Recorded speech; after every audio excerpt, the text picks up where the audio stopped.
দীর্ঘ ১৩টা দিন বাসায় পানি ছিল না। পানি ছাড়া এতগুলো দিন কিভাবে কাটিয়েছি বা কি হয়েছিল সেসব কথা না হয় একটু পর শেয়ার করব। এখন শেয়ার করছি এক গাদা কাপড়। বলতে পারেন কাপড়ের পাহাড় জমে গিয়েছে।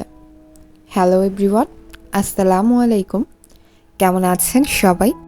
আশা করি ভালো আছেন। আমরাও আল্লাহ তাআলার অশেষ রহমতে ভালোই আছি আলহামদুলিল্লাহ। আমি সুমাইয়া জান্নাত আপনাদের মাঝে আবারও একটি নতুন ব্লগ নিয়ে হাজির হয়েছি। আশা করছি পুরো ভিডিওটি জুড়ে আমার পাশেই থাকবেন।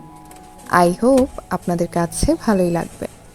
তো এই যে শুরুতেই দেখতে পাচ্ছেন মেশিনের মাঝে কাপড়গুলো দিয়ে নিচ্ছি।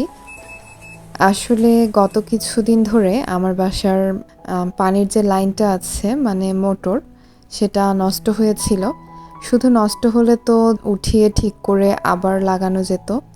আসলে এমন একটা পরিস্থিতিতে পড়েছিলাম আমরা, মোটরটা পাইপের ভেতরে আটকা পড়ে গিয়েছিল। সেটা উঠানোও যাচ্ছিল না বা কোনোভাবে অন্য কোনো মোটর সেটও করা যাচ্ছিল না। তো বুঝতেই পারছেন কি এক দশা। শুধু তো আমি নয়, দেখা গিয়েছে বাসায় আরও ভাড়াটিয়ারা আছে, সবার রুমেই কম বেশি বাচ্চা কাচ্চা আছে। তাদের নিয়ে তারাও খুবই কষ্টের মাঝে দিনগুলো পার করেছে। আসলে আমাদের কিছুই করার ছিল না। বেশ কিছুদিন সময় লেগে গিয়েছে আমাদের পানির লাইনটা ঠিক হতে। নতুন করে যেহেতু আবার বোরিং করে পাইপ বসিয়ে তারপর নতুনভাবে মোটরটা গাড়তে হয়েছে। আসলে কপাল খারাপ থাকলে যা হয় আর কি। মোটরটা যেহেতু একটা তারের মাধ্যমে নিচে নামানো থাকে, তো তারটা ধরে যখন ওঠানোর জন্য চেষ্টা করা হয়েছে তখন কিন্তু তারটা ছিঁড়ে গিয়েছিল আর মোটরটা ভিতরে আটকা পড়ে গিয়েছিল। তো সে পর্যায়ে আর ওইটা উঠানো যায়নি, ওটা ওভাবেই ভিতরে রয়ে গিয়েছে। ওটার বদলে অন্য এক জায়গায় পাইলিং করে তারপর কিন্তু মোটরটা সেট করা হয়েছে। আর এবারে হচ্ছে দীর্ঘ ১৩ দিন পর গতকাল বিকেলবেলার একটা ক্লিপ শেয়ার করলাম। আমরা পানির মুখ দেখতে পেয়েছি। যদিও সেগুলা ছিল ময়লা পানি, আসলে প্রথম দিকে একটু কাদা পানি বের হয়, তারপর কিন্তু অনেক সময় উঠতে উঠতে পরিষ্কার পানিটা আসে।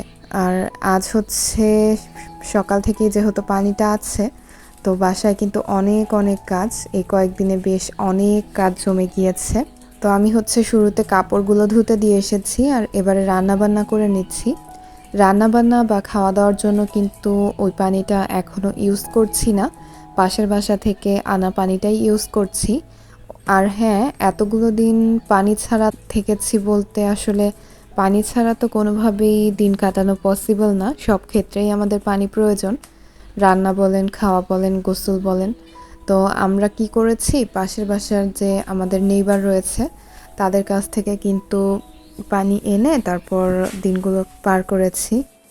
একটু কষ্ট হলেও দেখা গিয়েছে ওভাবেই করতে হয়েছে। আর আমাদের আশেপাশের বাসার মানুষগুলাও এত ভালো, তারা কিন্তু কখনোই না করেননি। তারা বলেছে যে কয়েকদিন লাগে নিয়ে চলতে থাকেন। তো আমি বলেন বা আমাদের বাসার এতগুলো ভাড়াটিয়া বলেন, সবাই কিন্তু পাশের বাসা থেকে পানি এনেই চলেছি। আর বুঝতেই পারছেন ৩ তালা বেয়ে পানি ওঠানো কতটা কষ্টের কাজ। তারপরও আসলে কিছুই করার ছিল না, কষ্ট না করলে তো চলাই যেত না। আর আমার শাশুড়ি মা যেহেতু অসুস্থ, তার তো একটু বেশি পানি প্রয়োজন হয়, তো তাকে কিন্তু আপুর বাসায় পাঠিয়ে দিয়েছিলাম। যেদিন মোটর নষ্ট হয়েছে তারপর ২ দিন পরে জানতে পারলাম যে আসলে সময় লাগবে। তো মাকে আসলে ওভাবে রাখাটা কোনোভাবেই পসিবল হচ্ছিল না। মার যেহেতু সব ক্ষেত্রে একটু পানি বেশি প্রয়োজন হয়, এজন্য কিন্তু মাকে আপুর বাসায় পাঠিয়ে দিয়েছিলাম। এই কয়েকদিনে কিন্তু বাসায় রান্নাবান্নাও তেমনভাবে করা হয়নি। আসলে পানি না থাকলে কি আর করার বলেন? তারপরও আমি কিন্তু ক্লিনিংয়ের বিষয়টা কখনোই বাদ দেইনি।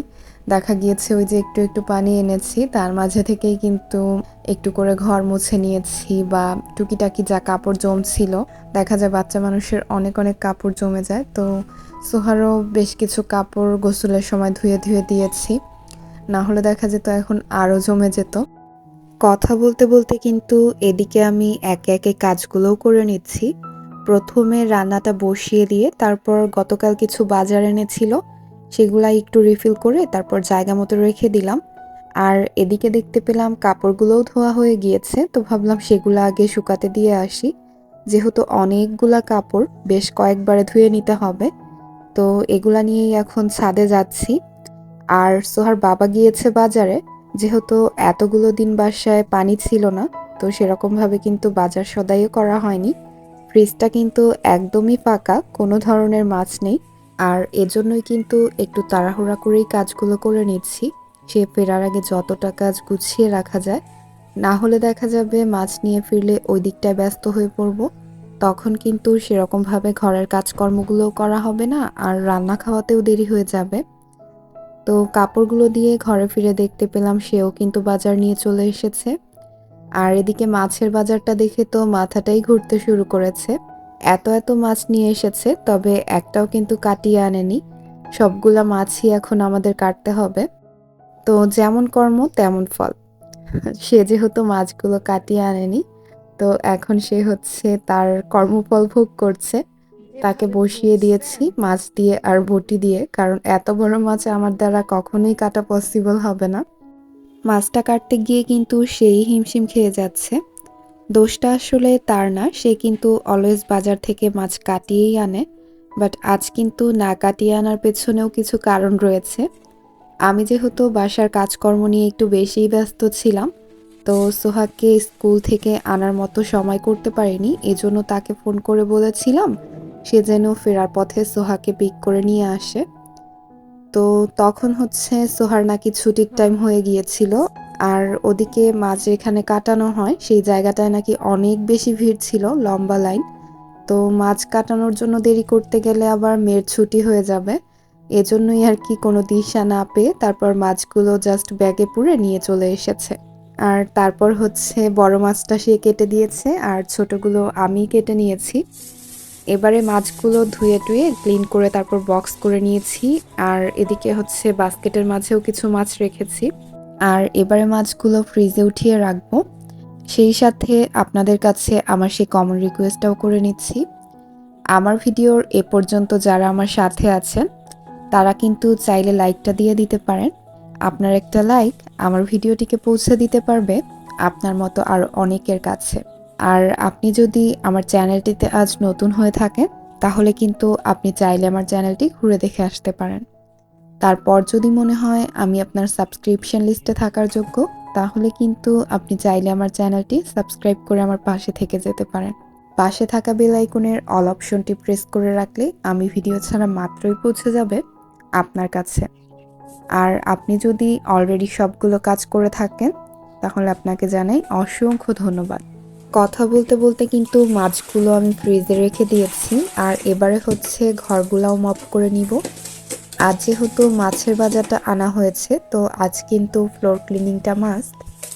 এবারে হচ্ছে ফ্লোরটাকে ভালোভাবে মপ করে নিচ্ছি, আর সেই সাথে আপনাদের কাছে থেকেও বিদায় চেয়ে নিচ্ছি। সবাই ভালো থাকবেন, সুস্থ থাকবেন। আল্লাহ হাফেজ।